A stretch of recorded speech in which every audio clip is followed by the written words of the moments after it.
दानवीर कर्ण। कर्ण कुंती का पुत्र था।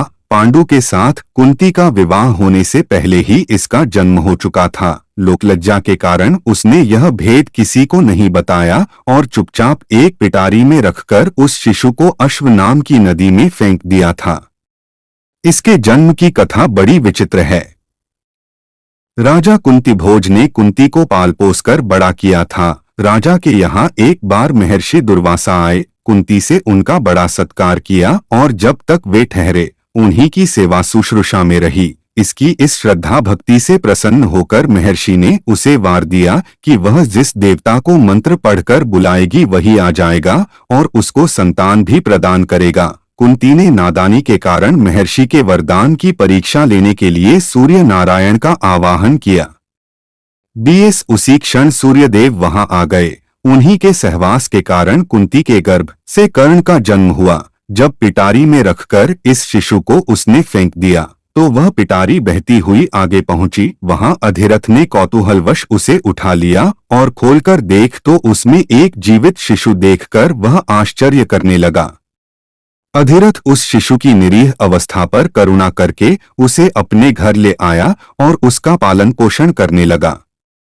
उसने उसे अपनी संतान समझा। बालक के शरीर पर कवचकुंडल देखकर उसको और भी अधिक आश्चर्य हुआ और तभी उसे लगा कि वह बालक कोई होनहार राजकुमार है। उसने उसका नाम वसुसेन रखा। वसु का अर्थ है धन। कवच कुंडल रूपी धन उसके पास था।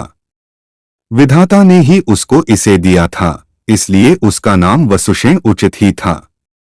वसुसेन जब कुछ बड़ा हुआ तो उसने शास्त्रों का अध्ययन करना आरंभ कर दिया। वह सूर्य का उपासक था। प्रातःकाल से लेकर संध्या तक वह सूर्य की उपासना ही किया करता था। दानी भी बहुत बड़ा था। उपासना के समय कोई भी आकर उससे जो कुछ भी मांगता वह बिना हिचकिचाए उसको दे देता था। अमूल्य से अमूल्य वस्तु से उसको मोह नहीं था।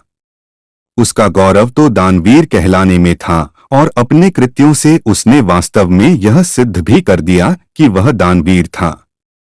उसके समान दानी कौरवों और पांडवों में और कोई नहीं था। उसका परिचय तो हमें उस समय मिलता है जब इंद्र ब्राह्मण का वेश धारण करके उसके पास उसकी अमूल्य निधि कवचकुंडल मांगने गया था। उस समय कर्ण ने देवराज का स्वागत किया था और सहर्ष अपने कवचकुंडल उतारकर दे दिए थे। दान करते समय अपने हित या अहित विचार वह नहीं करता था। यद्यपि सूर्य भगवान पहले उसे मना कर चुके थे कि वह इन कवचकुंडलों को किसी